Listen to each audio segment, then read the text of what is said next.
What's your walkout song? No, really. What's your walkout song? What song would you listen to before you went out to do a pitch that would get you hyped? What song would make you feel comfortable, make you feel confident? If you don't have a walkout song, you need one. Let me tell you, there is nothing better than being able to get lost in a little bit of music right before you have to do a pitch or a big presentation, maybe keynote speaking if that's what you're doing, and letting that song resonate through you and build you up. You need to identify your walkout song and you need to start listening to it and thinking about it before you pitch.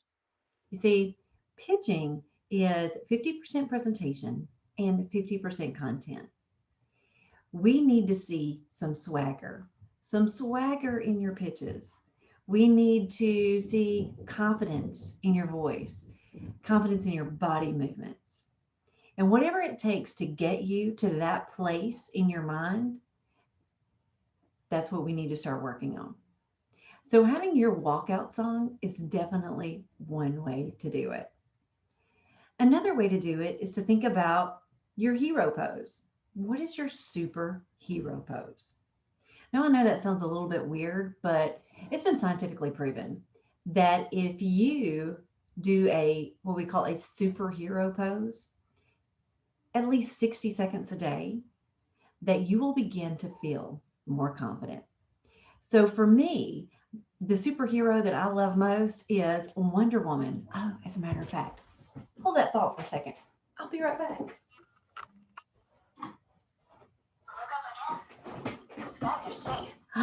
You see, for me, it's Wonder Woman. Let me hold her up there so you can see.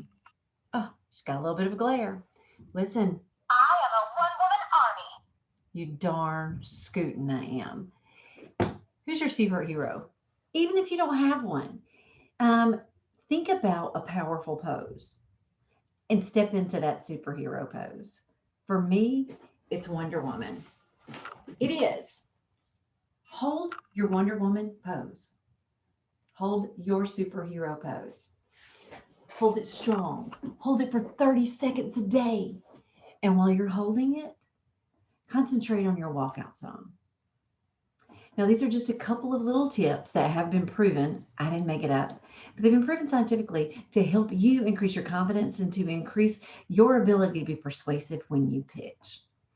We're going to get really, really good at it, and we're going to practice a lot this semester. So I expect between now and the next time you give a pitch that you're going to spend at least 60 seconds a day doing your superhero pose and listening to your walkout song and playing it over in your head.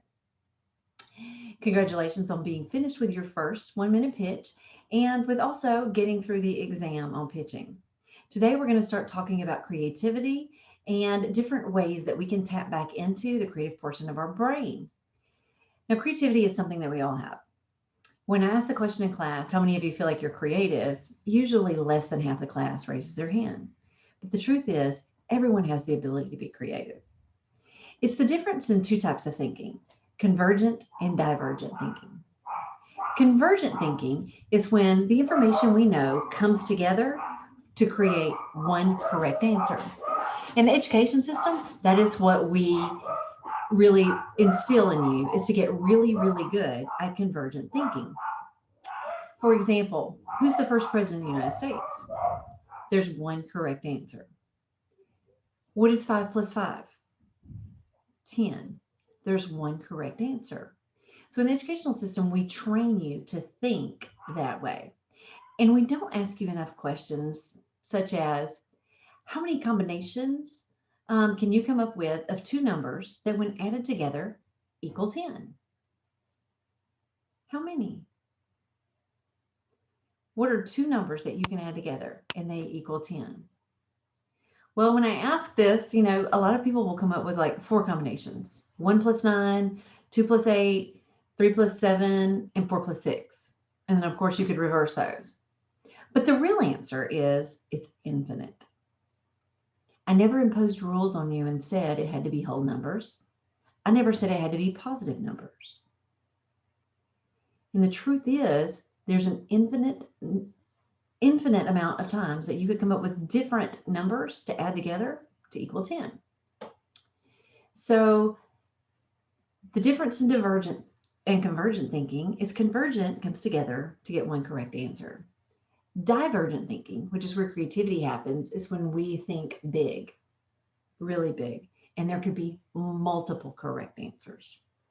In innovation within design thinking, we want to get to the ideate stage, and we want to be able to use our divergent thinking to think of many, many, many different ideas for innovations. So it's important in this class that we really start to develop our creative skills again. Remember, everyone has them, but it's just like being fit. If you had it and you didn't use it, you lose it. Creativity, you have it, but if you haven't been using it, you lose it. So we're going to figure out how to do it again. There are a couple of sets of slides on the website that you need to read. You need to go to the creativity slides and read through those and know all the terms in there. Inside that set of slides, there is a link to an article. You need to go read that article as well. The other things that you need to know from that set of slides are things that you can do to help stimulate your brain to get ready to participate in divergent thinking.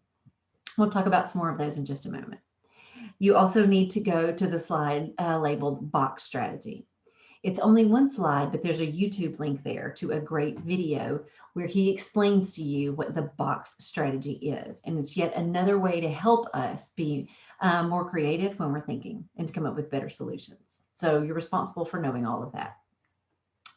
Back to thinking about creativity, we need to, before we just jump in and start trying to just be creative, we need to learn ways that we can start to prime our brain so that we're better at it. You see, we're better at being creative when our brain is relaxed, when we have lessened distractions around us, when we're feeling more optimistic. So there are some ways that we can absolutely prime our brain to be more relaxed. The article points out several for you.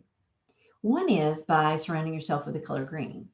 Perhaps this explains why being in the outdoors during summer helps us to be more creative.